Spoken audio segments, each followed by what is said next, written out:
সৈয়দনা ইব্রাহিম আলাইহিস সালাম সাইয়্যিদাতুনা হাজারকে নিয়ে দুধের বাচ্চা ইসমাইলকে নিয়ে মক্কার মরুজমিনের মাঝখানে রেখে আসলেন। মানুষ নাই, প্রাণী নাই, খাওয়ার পানি নাই, কোনো পশু পাখি নাই, আকাশের পাখিও নাই, কেউ নাই, একটা মাত্র পানির মশক। একটা মশকের ভেতরে সামান্য কিছু পানি। দুধের বাচ্চা ইসমাইলকে নিয়ে সাইয়্যিদাতুনা হাজার দাঁড়িয়ে রইলেন। কোনো কথা না বলে বিবি আর বাচ্চাকে রেখে চলে যাচ্ছেন।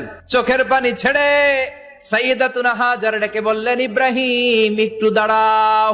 কথা নাই, বার্তা নাই, কিছুই বললা না। কি আমার অপরাধ? কেন এই ধুধুমরু প্রান্তরে আমাকে দুধের বাচ্চাটারে রেখে গেলা?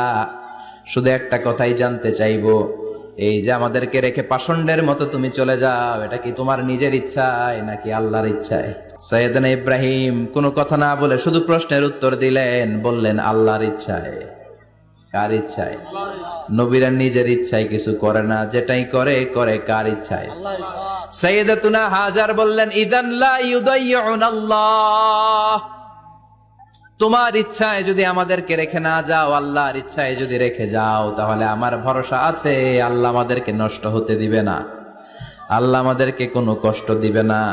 আমার আল্লাহই আমার জন্য যথেষ্ট। সুবহানাল্লাহ।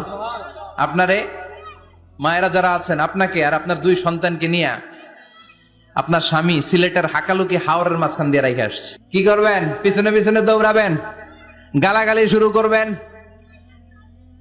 যদি বলে আল্লাহর ইচ্ছায় তোমারে রেখে গেলাম, জীবনেও মানতে চাবেন না, বলবেন তোরেও বাদ দিলাম, তোর আল্লাহরেও বাদ দিলাম। আছে না নাই? কিন্তু সাইয়্যিদাতুনা হাজার কেমন নারী ছিলেন, একটা টু শব্দ করেন নাই। শুনতেছেন? কেন ইমাজিন, কল্পনা করতে পারেন?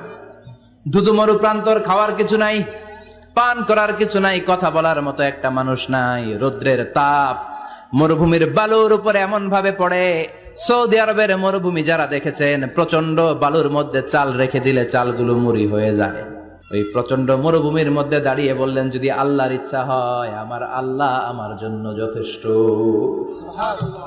ঠিকই আল্লাহ যথেষ্ট হয়েছেন। এই মহিলাকে দিয়ে মক্কা আবাদ হয়েছে। মক্কায় কোনো মানুষ থাকতো না, এখন মক্কায় গেলে জায়গা পাওয়া যায়। প্রতিদিন 3 লক্ষ 4 লক্ষ মসজিদুল হারাম একসাথে জামাত। জুমার নামাজের দিন 5 লক্ষ 7 লক্ষ 10 লক্ষ হয়ে যায়। এতগুলো মানুষ আগে ছিল না। সব হলো সাইয়্যিদাতুনা হাজারের ইমানের ফসল। সুবহানাল্লাহ। এই নারী এখানে থাকলেন আল্লাহর উপর ভরসা করে, ইমানের পরীক্ষা দিতে লাগলেন। একদিনের ব্যবধানে খাওয়ার পানির মশকের পানি শেষ। ইসমাইল আলাইহিস সালামের পায়ের ধাক্কায় জমজমের পানি এলো। জুরহুম নামক একটা গোত্র যাচ্ছে।